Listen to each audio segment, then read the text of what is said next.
Bismillahirrahmanirrahim. Assalamualaikum warahmatullahi wabarakatuh dan salam sejahtera. Bersama lagi dengan saya Cikgu K. Jadi hari ini kita nak belajar salah satu topik daripada tahun 5 iaitu koordinat. Okey, jadi koordinat ini adalah kesinambungan daripada topik yang pernah dibelajar semasa di tahun 4. Okey, jadi kita ulang kaji sikitlah. Okey, kita ulang kaji sikit. Jadi pada koordinat, koordinat basically bermaksud posisi atau kedudukan. Okey, jadi contoh kalau awak tengok ada titik A, ada titik B, jadi kita nak tahu di mana kedudukan kedua-dua titik ni. Jadi koordinat selalunya akan diletakkan di atas satah kartes. Okey, jadi patut tahun 4 dah pernah dengar lah benda ni. Okey, di satah kartes. Okey, dan pada satah kartes ni dia ada dua paksi. Okey, yang pertama adalah paksi mengufuk, okey, iaitu paksi X. Okey, nama lain dia lah. Okey, lagi satu adalah paksi mencancang ataupun paksi Y. Okey, dan titik-titik yang berada dalam satah kartes ni dia mesti bermula di sini. Okey, di kosong, dan nama bagi titik kosong ini adalah titik asalan. Baik, untuk paksi X ataupun paksi mengufuk, kadang-kadang ada sesetengah buku yang meletakkan satu lagi nama iaitu lajur. Jadi maksud dia sama sahaja. Okey, lajur. Dan untuk paksi mencancang atau paksi Y pun ada nama lain iaitu baris. Okey, jadi hari ini kita nak belajar macam mana kita nak menentukan kedudukan koordinat yang ada pada satah kartes. Okey, jadi jom kita tengok beberapa contoh yang ada ya. Okey, jadi macam mana kita nak menulis koordinat? Jadi kalau kamu tengok di sini, cikgu ada tuliskan sedikit nota. Koordinat dinyatakan dengan menulis koordinat X dahulu. Maknanya kita akan tengok pada garis X dahulu diikuti dengan koordinat Y. Selepas tengok di bahagian X, barulah kita tengok di bahagian Y. Okey, paksi mencancang ni. Dan cara menulis koordinat mesti ada kurungan. Okey, kita tuliskan angka ataupun koordinat X dahulu, ada tanda koma dan diikuti dengan koordinat Y dan mesti tutup semula kurungan. Okey, jadi sekarang ni kita nak cuba buat untuk koordinat A. Jadi cuba kita tengok titik A yang ada dekat sini.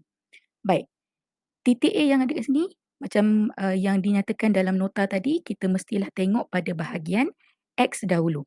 Okey, jadi kalau kamu tengok pada paksi X, angkanya ataupun kedudukannya adalah pada titik 2.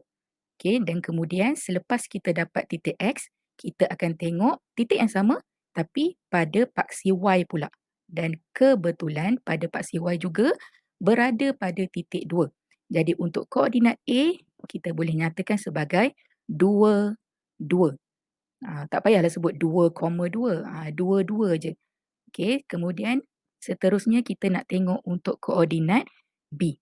Okey, jadi untuk koordinat B sama juga, mesti kita akan tengok pada garisan ataupun pada paksi X dulu. Okey, jadi titik B dekat sini kita tengok je. Okey, pada X tu berapa dia punya posisi, berapa dia punya kedudukan. Jadi kita dapat pada titik 4. Okey, kemudian selepas kita dapat titik X, kita tengok pula pada titik Y dan kita akan dapat titik 5. Jadi macam mana nak tulis koordinat? Mesti tulis X dahulu, kemudian baru Y.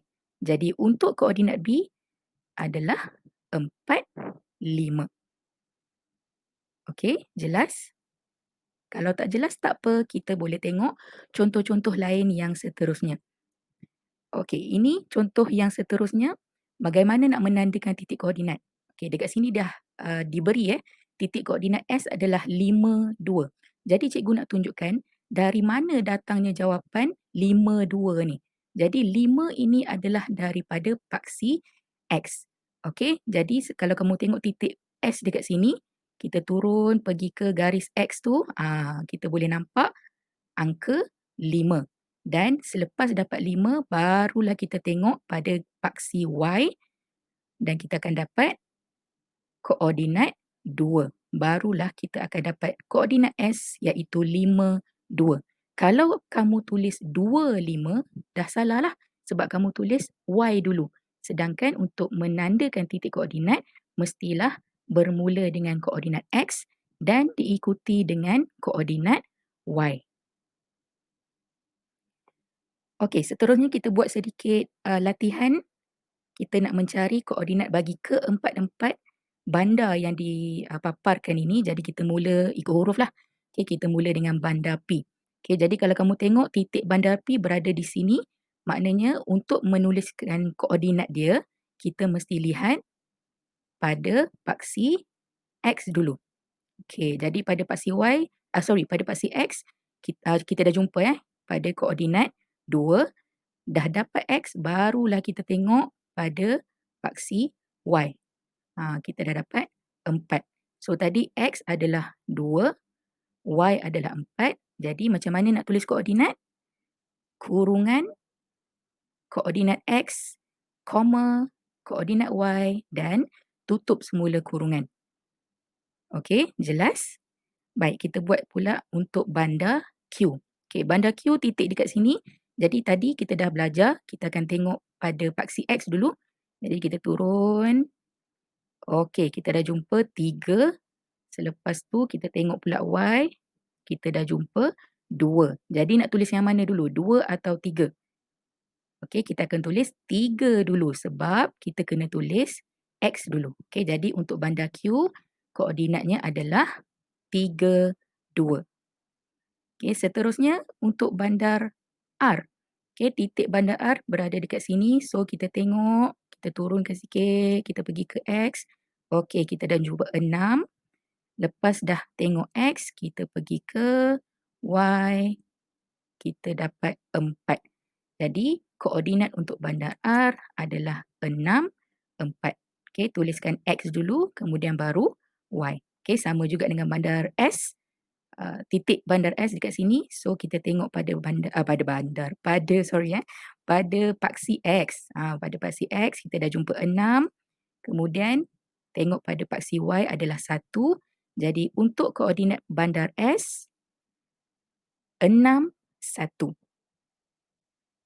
Okey, cikgu harap boleh makin jelas tentang bagaimana nak menulis koordinat ni. Tapi tak apa, kita buat lagi. Okey, sekarang ni kita tengok lagi satu contoh. Kalau kamu tengok titik A ini selalu memberikan kekeliruan kepada murid. Sebab apa? Sebab titik ni betul-betul berada dekat garisan. Sama ada X ke dekat Y ke, dia betul-betul berada dekat garisan. Tapi jangan risau kalau kamu faham yang koordinat ni kena tulis X dulu baru Y, tak ada masalah. Jadi kalau kamu tengok A ni, titik A ni dia betul-betul terletak pada garis X.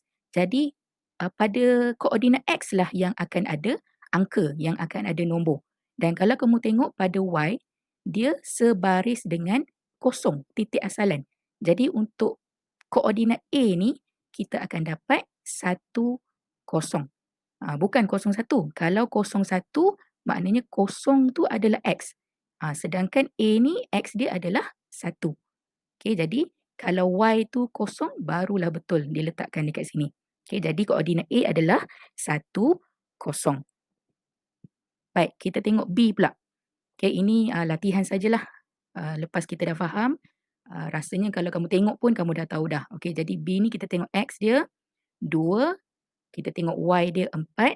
Jadi koordinatnya adalah 2, 4. Kemudian kita tengok titik C, X-nya adalah 5, Y-nya adalah 7. Jadi koordinat C adalah 5, 7. Kemudian yang terakhir koordinat D, X-nya adalah 6, Y-nya adalah 4. Jadi koordinatnya adalah 6, 4. Okey, jadi cikgu harap dengan beberapa contoh tadi kamu boleh faham bagaimana nak menulis koordinat pada satah kertas dan insya-Allah kita jumpa lagi untuk tajuk-tajuk yang seterusnya. Jumpa lagi.